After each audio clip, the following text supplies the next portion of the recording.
My name is Aiden, and this all took place last December during a week when I was completely alone at my house. My girlfriend had gone to spend the holidays with her parents, and I stayed back because I had to work. I live in a small town in upstate Illinois, in a quiet neighborhood where things are usually pretty calm. The houses on my street are spread far apart, and most of my neighbors leave town for Christmas. Because of that, it felt like I had the entire block to myself. At the beginning, I actually enjoyed how peaceful it was. I figured I'd finally get some real rest, catch up on a few TV shows, and just settle into the holiday atmosphere for a while. But what happened during that week has never really left my mind. It all started on my second night alone. It was about 5:50 in the evening, and it was already pitch dark outside. Snow had been falling lightly all day, leaving a thin white blanket over my yard and driveway. I was in the kitchen, cooking a simple meal for myself, pasta with some chicken. My girlfriend usually handles the cooking, so I'm pretty basic when I'm on my own.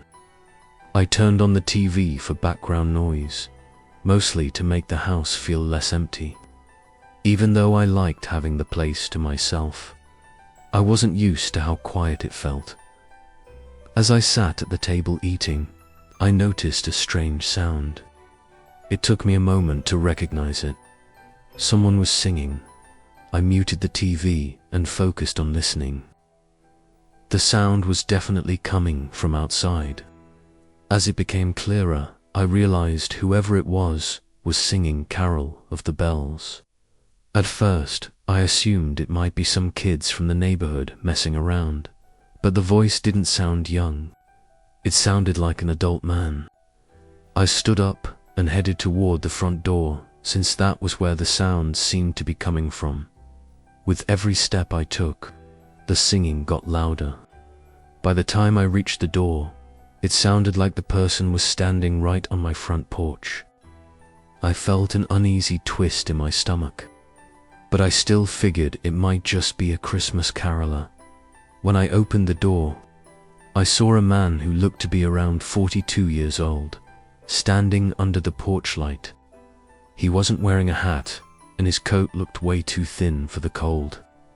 What stood out the most was that he was completely absorbed in singing Carol of the Bells, staring down at my welcome mat as if he didn't even notice me opening the door. I remember forcing myself to smile because I honestly didn't know how else to react. I'd never had Christmas carolers come to my house before. Even so, I'd never heard of a grown man doing it by himself.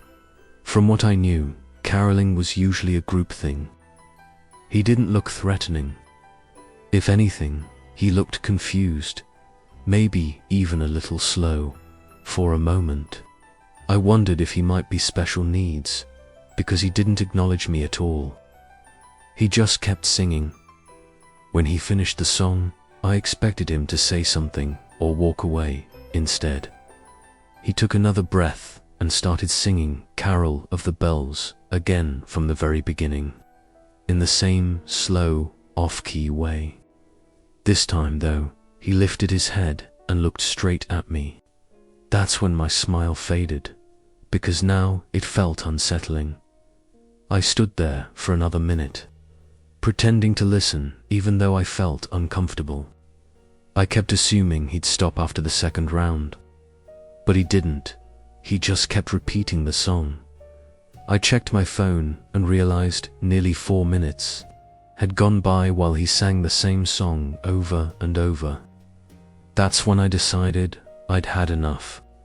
I politely thanked him and slowly shut the door. I figured that would be the hint he needed to leave. But once the door was closed, the singing didn't stop. It didn't even pause.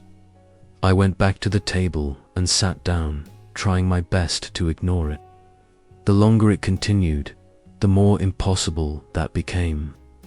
There was something off about him, and knowing he was still right outside my door, singing the same song, made me uneasy. I kept thinking maybe he was special needs and someone else was nearby, maybe waiting at the street or watching him. But I didn't see anyone else outside.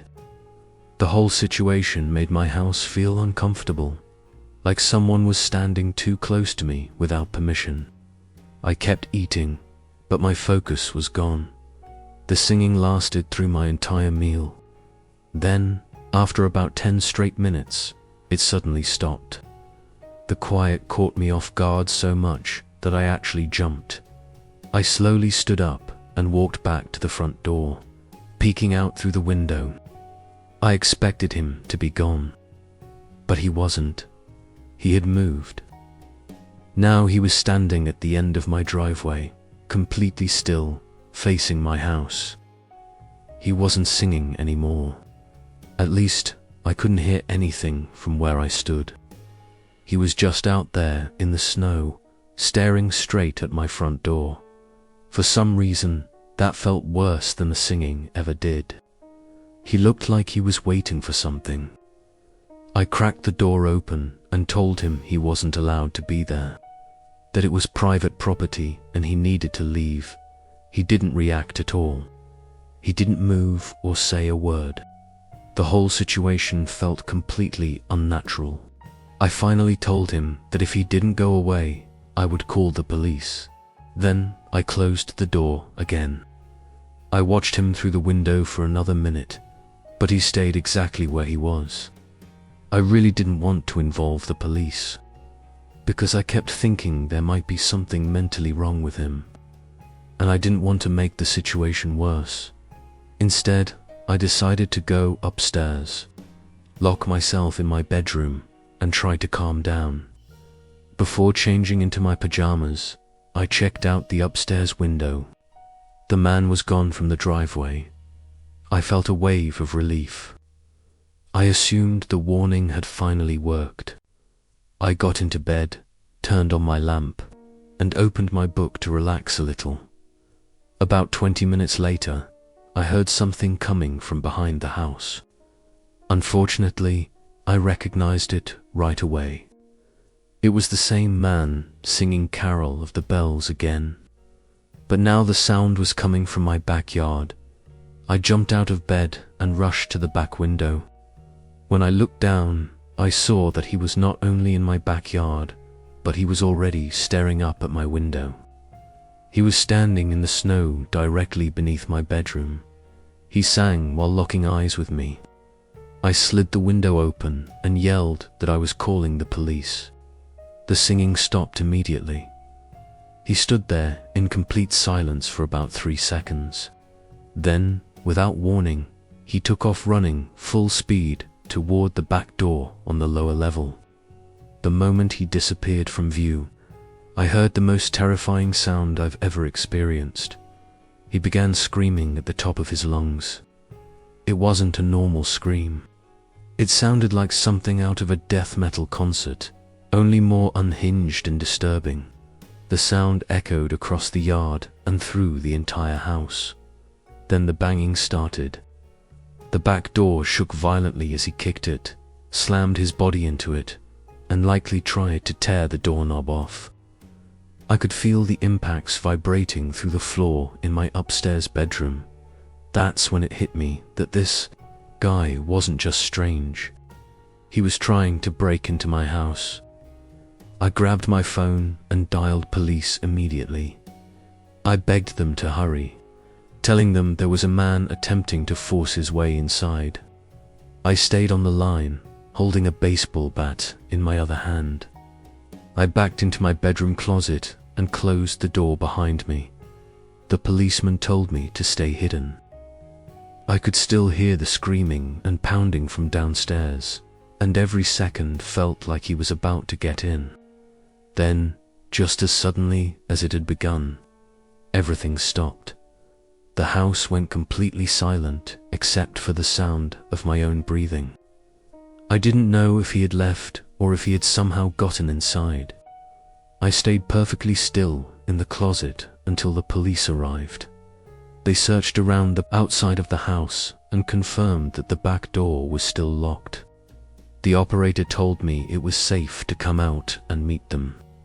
When I stepped outside, I finally felt like I could breathe again. We walked through the backyard and saw deep footprints pressed into the snow. You could clearly see where he had been standing while singing up at my window and where he had run toward the back door.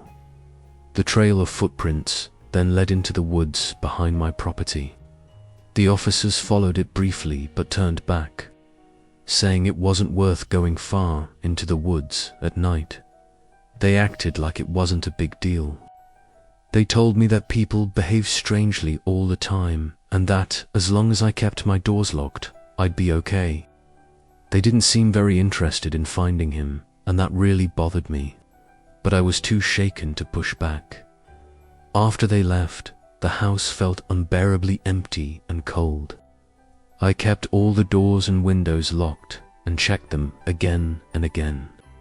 By then, I was completely over being alone and just wanted my girlfriend to come home.